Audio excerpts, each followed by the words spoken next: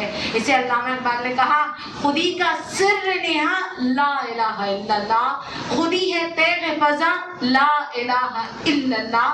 آگے فرمایا کیا ہے تو نے متاع غرور کا سودا، کیا ہے تو نے متاع غرور کا سودا، فریب سود و زیاں لا الہ الا اللہ۔ یہ مال و دولت دنیا، یہ رشتہ و پیون، یہ مال و دولت دنیا، یہ رشتہ و پیون، بتانے وہم و گما لا الہ الا اللہ۔ یعنی یہ جو مال دولت، یہ رشتے، یہ تعلقات جو پیون کی طرح ہے، یہ سب ہمارے وہم و گما کے بت ہیں، اصل کیا ہے لا الہ الا اللہ۔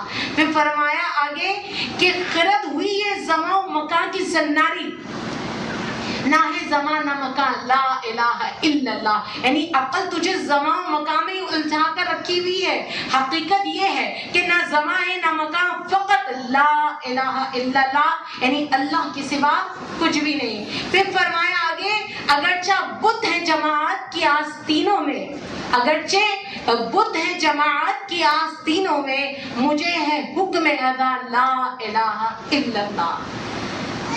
یقیناً زبردست شاعری، اب میں اس کی تشریح کروں گی تو اسی میں آدھا گھنٹہ لگ جائے گا۔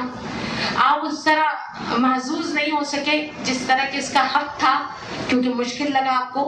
کہنے کا مقصد یہ تھا یہ رشتے، یہ ناطے، یہ تلواریں، یہ تلوار کرنے تیز کرنے کے پتھر، یعنی اللہ کے سوا جتنی غیر اللہ چیزیں ہیں نا سب بے ثبات ہیں، کسی کو قرار نہیں ہے، کوئی حقیقت نہیں ہے۔ حقیقت صرف لا الہ الا اللہ، یعنی حقیقت صرف توحید ہے، وحدہ لا شریک صرف حقیقت ہے۔ اس کے سوا جتنی چیزیں ہیں سب کچھ کیا ہے غیر حقیقت ہے۔ یہی وجہ ہے کہ مقام خودی پہلے علم اور پھر عمل کی طرف لے جاتا ہے، یعنی خودی کیا ہے پیغام عمل کا نام ہے۔ اسی لیے علامہ اقبال نے ہمارے لیے کہا تھا خدا تجھے کسی طوفان سے آشنا کر دے، خدا تجھے کسی طوفان سے آشنا کر دے کہ تیرے باہر کی موجوں میں اضطراب نہیں۔ میرے اور آپ کے لیے جیسے آپ سن بیٹھے ہیں کہ آج ساریہ مدی کیا کیا سنا رہی ہے، خدا مجھے کسی طوفان سے آشنا کر دے کہ میرے باہر کی موجوں میں اضطراب نہیں۔ ہم مطمئن ہیں، صبح اٹھے ناشتہ بنا لیا، سب چلے گئے، ہم نے برتن دھو لیے، ہم بیٹھ گئے، ہم نے کھانا چڑھا دیا اور ہم موبائل پہ لگ گئے۔ دوپہر میں بچہ ہے، ہم نے انہیں کھانا کھلا کے ٹیوشن بھیج دیا، اب سکون ہے، ہم آرام سے لیٹے ہیں، پھر ہم دنیاوی کاموں میں لگ گئے۔ اب شام اپنی مرضی سے گزاری، رات میں پھر کھانے کا ریپیٹیشن ہوا، سب کو کھانا کھلایا، کام کاج سے فارغ ہوئے، 1-2 گھنٹے ٹی وی یا موبائل کی نظر کی اور ہم سو گئے۔ پوری امت اسی لیے سو رہی ہے۔ تو ہماری زندگی کا جو بہار ہے اس کی موجوں میں کچھ اضطراب ہی نہیں ہے، کوئی طوفان ہی نہیں ہے، روز ایک ریپیٹڈ عمل ہے لیکن ہم مطمئن ہیں۔ تو یہاں بات کو سمجھے گا، یہاں تک سمجھ میں آ رہی ہے بات؟ ہاتھ اٹھا کے بتا دیں، کیونکہ مجھے لگ رہا ہے اس بیان سے میں خود ہی مزے لے رہی ہوں، تو مجھے تو سمجھ میں آ رہا ہے، اچھا بھی لگ رہا ہے۔ چلیں میسیج ہے یہ، اللہ کرے میرے اندر بھی اترے۔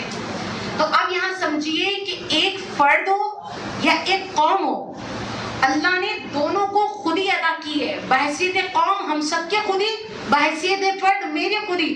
تو یہ اللہ نے ایسی قوتیں انسان کو دی ہیں، یہ قوتیں آپ کو آپ کی حقیقت سے آگاہ کرتی ہیں، اور جب ہمیں ہماری حقیقت پتہ چلتی ہے، ابھی تو آپ کو اپنی حقیقت نہیں پتہ، لہذا صبح سے لے کر شام تک کا ایک ہی شیڈیول ہے اور آپ مطمئن ہیں، لیکن جب آپ کو اپنی حقیقت پتہ چلے گی تو یہ حقیقت آپ کے اندر جستجو کا طوفان برپا کرے گی، آپ جاننے کی کوشش کریں گے، آپ کے اندر اپنی آرزو کو حاصل کرنے کے لیے ایک سوز پیدا ہوگا، ایک درد پیدا ہوگا، آپ چاہیں گے میری آرزو پوری ہو، کیونکہ ہماری آرزو اس وقت تک پوری نہیں ہوگی جب تک کہ اس آرزو کے لیے دل کی حرارت آرزو کو نہ ملے۔ جب دل کی حرارت ہوگی تو آنکھوں سے آنسو بہیں گے، اور یہ چیز، یہ جستجو، یہ آرزو ہمیں موٹیویٹ کرے گی۔ تو اس بات کو سمجھیے کہ جستجو، آرزو، کوشش اور عمل یہی زندگی کا اصل مقصود ہے، اور یہ ہماری زندگی میں بالکل نہیں ہے۔ ہم نہ کوئی جستجو کرتے، ہمیں کوئی آرزو نہیں، کوئی عمل جو ہمیں، کوئی بات جو ہمیں موٹیویٹ کر دے، ہماری زندگی میں کچھ بھی نہیں ہے، کیونکہ ہماری زندگی کا کوئی مقصد ہی نہیں ہے۔ لیکن یہ جستجو، یہ آرزو اور یہ آرزو جو کہ عمل کا محرک بنتی ہے، موٹیویٹ کرتی ہیں اور ہمیں عمل کی طرف لاتی ہیں، تو ہم خوب سے خوب تر کی تلاش کرتے ہیں، اور خوب سے خوب تر کیا ہے؟ رب کریم، ہم اس کی معرفت تک پہنچتے ہیں، اور یہی راز حیات ہے۔ اس کو اب شعر میں سمجھیے، اور وہ کیا علامہ اقبال نے کہا، خودی کو کر بلند اتنا کہ ہر تقدیر سے پہلے۔ خودی اب سمجھ میں آیا؟ آج سمجھیں گے خود ہی نہیں، خودی کو کر بلند اتنا کہ ہر تقدیر سے پہلے خدا بندے سے خود پوچھے بتا تیری رضا کیا ہے۔ کیا بات! خدا خود ہم سے پوچھے بتا تیری رضا کیا ہے، لیکن اس سے پہلے ہمیں مقام خودی حاصل کرنا ہے۔ مقام رضا ہمیں کربلا کے میدان میں نظر آتا ہے نا۔ تو یہاں ایک سوال بنتا ہے علامہ اقبال سے کہ آپ نے خودی کا بلند مقام تو بتا دیا کہ خدا بندے سے خود پوچھے بتا تیری رضا کیا ہے، لیکن بلند ترین سطح کیا ہے؟ تو علامہ اقبال نے آگے کی شاعری میں بلند ترین سطح بھی بتائی ہے مقام خودی کی۔ اگر آپ نے خود کو پہچان لیا تو فرمایا خودی کی جلوتوں میں مصطفائی، خودی کی جلوتوں میں مصطفائی، خودی کی خلوتوں میں کبریائی، زمین و آسمان کرسی و عرش، زمین و آسمان کرسی و عرش، خودی کی زد میں ہے ساری خدائی۔ پورا فلسفہ سمجھنا صحیح ہے؟ اہل عشق کے لیے تو بہت اچھا ہے، جب جلوت ہو تو خودی کی جلوتوں میں مصطفائی، اور جب خلوت ہو تو خودی کی خلوتوں میں کبریائی، زمین و آسمان کرسی و عرش، خودی کی زد میں ہے ساری خدائی۔ تو کتنا بلند مقام ہے مقام خودی، جس کو ہم نے آج تک نہیں پہچانا۔ تو اب بتائیے بھلا مجھ جیسے، آپ جیسے لوگوں کو جنہیں اپنی پہچان نہیں ہے، وہ اپنے مالک و مولا، اپنے خالق اور اس کے محبوب صلی اللہ علیہ وسلم کی بے بہا نافع باتوں کو کیسے سمجھ سکے گا؟ ہم اللہ کریم کے مقصد کو کیسے سمجھیں گے کہ اس نے ہمیں کس مقصد کے لیے تخلیق کیا ہے؟ اس کو سمجھنا ہوگا۔ یہی وجہ ہے کہ قرآن میں اللہ نے ایک جگہ اور انسان کی اصل حقیقت کی طرف اشارہ کیا، اور کیا؟ سورہ داریات میں فرمایا فی انفسکم افلا تبصرون، اور میں تمہارے اندر ہوں، تم غور کیوں نہیں کرتے؟ میں تمہارے اندر ہوں، تم غور تو کرو۔ اور یہ بات پہلی بھی ہوئی ہے، اندر کہاں؟ اچھا افلا تبصرون، میں تمہاری وفی انفسکم، میں تمہاری جانوں میں ہوں، تو تمہیں تلاش کرنے کی ضرورت نہیں ہے، جگہ تو میں نے بتا دی تھی۔ اقرب الی من حبل الورید، تمہاری شہرت سے بھی قریب ہوں، اور مسکن میں تمہیں بتا چکا ہوں کہ تیرا دل مکان ہے، اس میں مکی وہ ہے جو لامکا ہے۔ یہ بھی تجھے بتایا جا چکا ہے انسان کہ تیرا دل میرا مسکن ہے، میں تیرے دل کے مقام میں مکی ہوں، جبکہ میری حقیقت یہ ہے کہ میں لامکا ہوں۔ اب میرا آپ سے سوال یہ ہے کہ خودی کے اس بحر بے کرم میں، خودی کے اس سمندر میں، آخر ہم خود کو اور اللہ کو کیوں نہیں پہچان سکے؟ پھر ہم نے اللہ کو کیوں نہیں پہچانا؟ ہم اللہ کو کیوں نہیں پہچان سکے جبکہ وہ ہماری شہرت سے بھی زیادہ قریب ہے، وہ ہمارے دل کا مکی ہے۔ بار بار ریپیٹ کریں، شہرت سے قریب ہے، وہ ہمارے دل کا مکی ہے، وہ ہماری جان کے اندر ہے۔ تو اس کا جواب سورہ جاثیہ میں اللہ نے دیا ہے. اللہ کریم نے آیت نمبر 23 میں فرمایا افرأیت من اتخذ الہہ ہواہ، اور وہ ہے اے محبوب کیا آپ نے ایسے شخص کو دیکھا جس نے اپنی نفسانی خواہشات کو ہی اپنا الہ بنا لیا. یہ ہے وجہ، یہ ہے بیریئر، یہ ہے رکاوٹ جو شہرت سے بھی قریب ہے اور محسوس نہ کر سکے، دل میں رہتا ہے لیکن پتہ ہی نہیں ہے، جان کے اندر ہے نہیں سمجھ سکے، جان سے باہر بھی بہت نشانیاں نہیں پہچان سکے. تو سورہ جاثیہ میں خود بتا دیا اے محبوب بھلا ایسے شخص کو دیکھو من اتخذ الہہ ہواہ، جس نے اپنی خواہشات نفس کو ہی اپنا معبود بنا لیا. اب مجھے بتائیں مجھ جیسے آپ جیسے لوگوں نے جنہوں نے اپنی نفسانی خواہشات کو اپنا معبود بنا لیا ہے، ہمیں اللہ ملے گا کیسے؟ پوری زندگی ایک خواہش ہوتی ہے ایک اچھا گھر ہو جائے، 50-55 سال میں اللہ تعالیٰ ایک اچھا گھر عطا کر دیتا ہے، لیکن جب ہمارے جانے کا وقت قریب ہوتا ہے، غربت میں زندگی گزری، امیری چاہتے ہیں، امیری مل گئی ہے لیکن اس امیری سے فائدہ اولاد اٹھائے گی، کیونکہ انجوائے کرنے کے لیے وہ جسم نہ رہا، وہ طاقت نہ رہی. فریج بھرا ہوا ہے، آن لائن ساری چیزیں آ سکتی ہیں لیکن دانت نہ رہے. میک اپ کا VIP سامان ہے لیکن عمر نہ رہی سنگار کی. اور ساری زندگی ہم نے انہی نفسانی خواہشات کو معبود بنایا. ساری زندگی میری اور آپ کی خواہشات کا محور، میٹرک ہو تو اچھے نمبروں سے ہو جائے، انٹر ہو تو میڈیکل یا انجینئرنگ میں چلے جائیں، کچھ نہیں تو آج کل IT میں چلے جائیں، اور ایک مقصد حاصل نہیں ہوتا کہ دوسرے مقصد کو پھر ٹارگٹ بنا لیتے ہیں. آگے سے آگے جانے کی دوڑ میں ایسا لگتے ہیں کہ بالآخر ہم قبر کا منہ جا دیکھتے ہیں.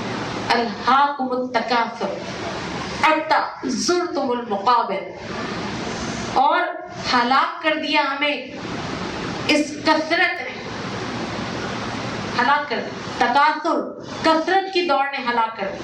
حتی زرتم المقابر، یہاں تک کہ ہم نے قبروں کا منہ جا دیکھا. ایک لڑکی کی زندگی، اس کا بچپن، اس کا لڑکپن، گڑیا سے کھیلنا، پھر اس کی جوانی، ایک اچھا شوہر مل جائے، پھر مل گیا تو اولاد کی پرورش، تعلیم، تربیت، پھر اس کی شادی، آخر میں تنہائی، اور پھر قبر کا منہ جا دیکھنا. اگر اس پورے ڈیوریشن میں مقام خودی اپنی ذات کا عرفان حاصل کر کے اللہ کریم کو پہچان لیا ہوتا تو اول تا آخر زندگی ہماری عبادت بن جاتی. بات وہی ہے معرفت کی. اللہ کریم نے ہمیں آگے بھی ایک حدیث قدسی میں بیان کیا کہ نہ میں زمین میں سمایا نہ میں آسمان میں، لیکن بندہ مومن کے دل میں سما جاتا ہوں. مجھے بتائیے کہ جہاں ایک اور جگہ اللہ نے فرمایا قلب المؤمن عرش اللہ، جو مومن کا دل ہے نا وہ اللہ کا عرش ہے. اب مجھے بتائیے اللہ کا مسکن میرا دل، اللہ کا عرش میرا دل، اللہ کریم کا ٹھکانہ میرا دل، اللہ کریم کی رہائش میرا دل، لیکن میں نے اپنے اس دل میں اللہ کو یاد کب کیا؟ میرے دل میں تو کبھی اللہ رہا ہی نہیں. میرا دل تو ساری زندگی اپنی خواہشات کی پوجا کرتا رہا. حسن مل جائے، مال مل جائے، دولت مل جائے، اولاد مل جائے، گھر مل جائے، سہولتیں مل جائے، بڑی گاڑی مل جائے، اچھا شوہر مل جائے، میڈیکل فیلڈ میں چلی جاؤں، فلاں ڈگری حاصل کر لوں، اپنا کلینک بنا لوں، اپنی شاپ بنا لوں، اپنا آن لائن بزنس میں جو بہترین بنا لوں، میں یہ کر لوں، میں وہ کر لوں، لیکن میرے دل میں کبھی خیال ہی نہیں آیا خودی کا کہ میں اپنے دل کو جانتی اور پھر اس دل کے مکی کو راضی کرتی. سمجھ رہے؟ تو بہت ساری ایسی متعدد آیات اور احادیث ہیں جس میں ہمیں متوجہ کرایا گیا ہے ہمارے باطن کی طرف کہ بھائی اپنی جانوں میں غور و فکر کرو اور اپنے رب کی معرفت حاصل کرو، کیونکہ تمہارا رب وہ بہت دور نہیں ہے، تمہیں نظر اٹھا کر نہیں دیکھ دیکھنا اللہ کہاں ہے، تمہیں نظر جھکا کر دیکھنا ہے اللہ یہاں ہے۔ اسے علامہ اقبال نے کہا اپنے من میں ڈوب کر پاجا سراغ زندگی، اپنے من میں ڈوب کر پاجا سراغ زندگی، تو میرا نہیں بنتا نہ بن اپنا تو بن، تو میرا، یہ اللہ کریم فرما رہا ہے، اپنے من میں ڈوب کر تو زندگی کے سراغ کو پا لے، زندگی کی حقیقت کو پا لے، تو میرا نہیں بن رہا نا تو نہ بن اپنا تو بن۔ یعنی ہم اپنا بھی بنا نہیں چاہتے، ہم اللہ کی کیا بنیں گے، یہ علامہ اقبال نے کہا۔ تو اب آپ سمجھیے کہ ہمیں ہر لمحہ کس طرح اپنے باطن میں غوطہ زن رہنا ہے، اپنے اندر تلاش کرنا ہے، اپنی خودی کو پہچاننا ہے، خودی کی منازل کو طے کرنا ہے۔ پھر سوال کیوں کرنا ہے؟ اس لیے کہ خدا تک پہنچنا ہے۔ صحیح ہے نہ؟ پریشان کیوں ہو رہے ہیں بتائیے؟ ایک مثال دیتی ہوں آپ کو۔ ایک بیج لیجئے، میں آپ سے کہوں یہ ایک بیج نہیں ہے، درخت ہے، آپ نہیں مانیں گے، کہیں گے ساری وجہ ابھی تو بیج ہے، لیکن میں آپ سے کہہ رہی ہوں حقیقت یہ ایک درخت ہے، اور اسے زمین میں بو دیجئے وہ درخت ہے۔ اچھا خالی اب درخت نہیں ہے، میں نے کہا اس بیج میں درخت بھی ہے، پھل بھی ہے اور پھول بھی ہے، لیکن دیکھنے میں وہ ایک بیج ہے۔ اب آپ اسے ذرا زمین میں ڈالیے، اسے اپنے حصے کی دھوپ برداشت کرنے دیں، اپنے حصے کی بارش، اپنے حصے کی آندھی، اپنے حصے کی سخت ہوائیں اس کو ہلا ڈالیں گی، لیکن وہ تمام آزمائشوں سے گزر کر وہ بیج ایک کومپل کی صورت میں پھوٹے گی، اور پھر وہ بڑھتے بڑھتے تناور درخت بن جائے گا، اور اب وہ ایسا درخت ہے جو ہر آندھی کا مقابلہ کر سکتا ہے، ہر طوفان سے وہ لڑ سکتا ہے، خالی مقابلہ نہیں کر سکتا، اپنی چھاؤں میں آنے والوں کو بھی سکون عطا کرتا ہے۔ لیکن یہ سب اس کے لیے کب ممکن ہوا؟ جب وہ ان مختلف آزمائشی مراحل سے گزرا۔ اب میں آپ سے کہوں کہ بھائی یہ بیج اور درخت، آپ کہیں گے کہنے میں یہ دو ہیں، حقیقت میں ایک ہے۔ ایک زم ہوا تو دوسرا پروان چڑھا، بات کو سمجھیے گا۔ ایک گہرائی میں گیا بیج تو وہ پھل پھول اور درخت لایا۔ مقام خودی یہ ہے، اپنی میں کو دفنا دے، اپنی خودی کو پہچان لے، اپنے نفس کو تو لگام لگا دے، پھر دیکھ اللہ کریم تجھے کیسی روحانی ترقی اور بالغی عطا فرماتا ہے، اور تجھے کون سا مقام عطا فرماتا ہے۔ یہاں تک بات سمجھ میں آئی؟ لیکن اب ہم جیسے لوگ جو انتہائی سست ہیں، جو محنت نہیں کرنا چاہتے، جدوجہد نہیں کرنا چاہتے، اسٹرگل نہیں کرنا چاہتے، ہم پتہ کیا کہتے ہیں اس کو؟ بھائی ہم بہت توکل کرتے ہیں، ہم قناعت کرتے ہیں، ہم صبر کر رہے ہیں۔ نہیں، بغیر ہاتھ پاؤں ہلائے، بغیر جستجو کیے، بغیر علم کا حصول حاصل کیے، بغیر محنت کے آپ جس کو قناعت کا نام دے رہے، توکل کا نام دے رہے، حقیقت میں وہ کیا ہے؟ وہ آپ کی سستی، کاہلی اور کمفرٹ زون ہے۔ یہاں بھی علامہ اقبال نے کہا، ایک شعر میں پوری بات کہہ دی جو میں آپ کو اتنی دیر سے سمجھا رہی ہوں۔ کہنے لگے خودی سے اس طلسم رنگ بو کو توڑ سکتے ہیں۔ طلسم جادو، رنگ و بو دنیا کا جادو۔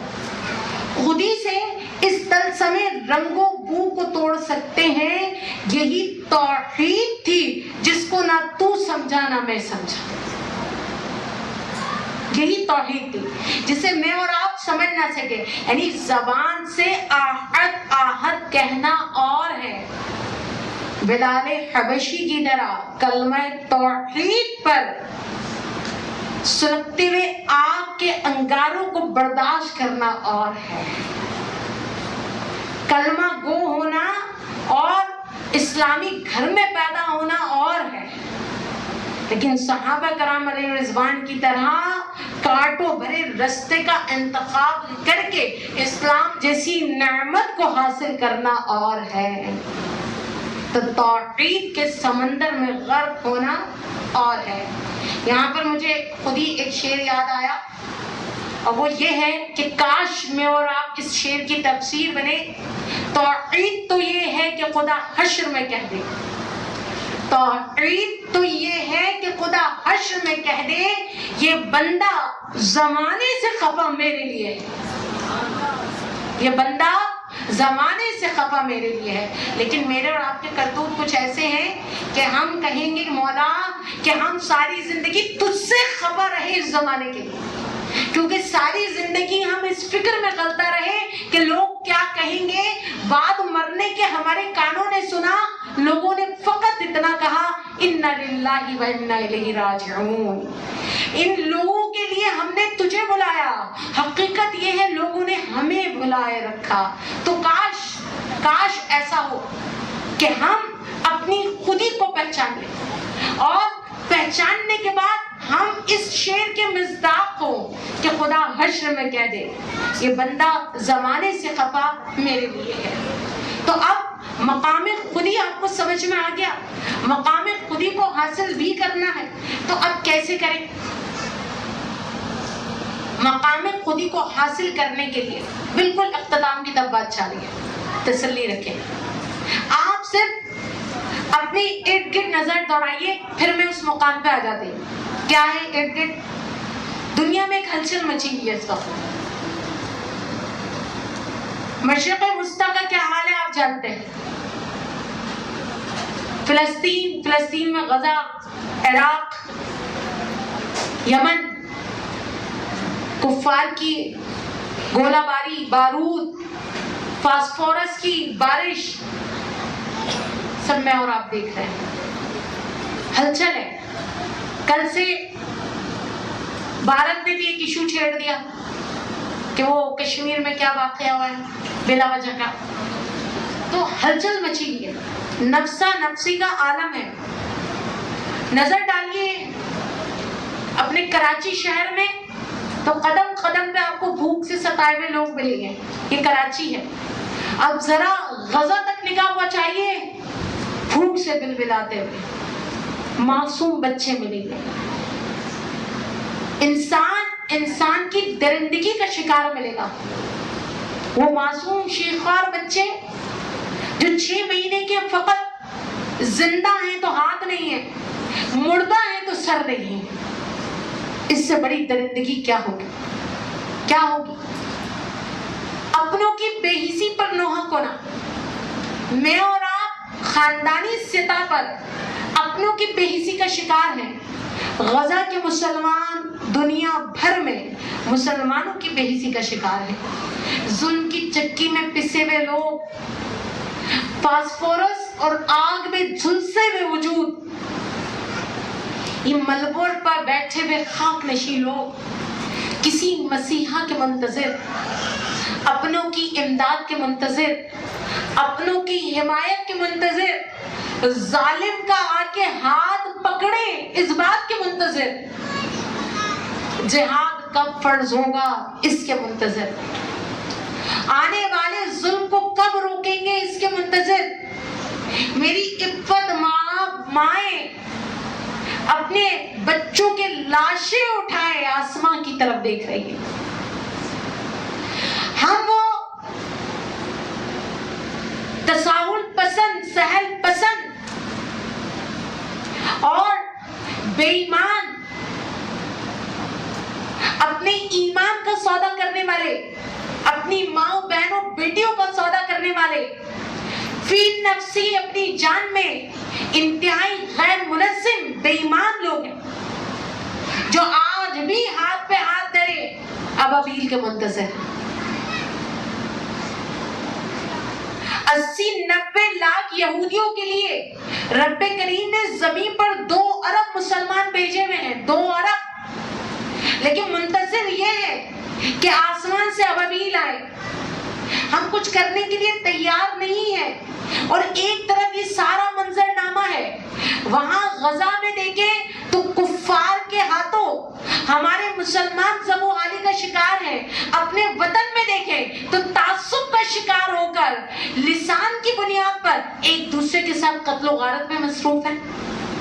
کبھی لسانی حوالے سے لڑتے ہیں، کبھی مسلکی حوالے سے لڑتے ہیں، کبھی ہم تعصب کو کوئی بھی رنگ دے دیتے ہیں، قومیت کے نام پہ لڑنے لگ جاتے ہیں. ہمارے پاس کوئی بہانہ چاہیے اور لڑ رہے ہیں. یہ ہم لڑ نہیں رہے، یہ لڑوایا جا رہا ہے. کہیں ہم منظم و متحد ہو کر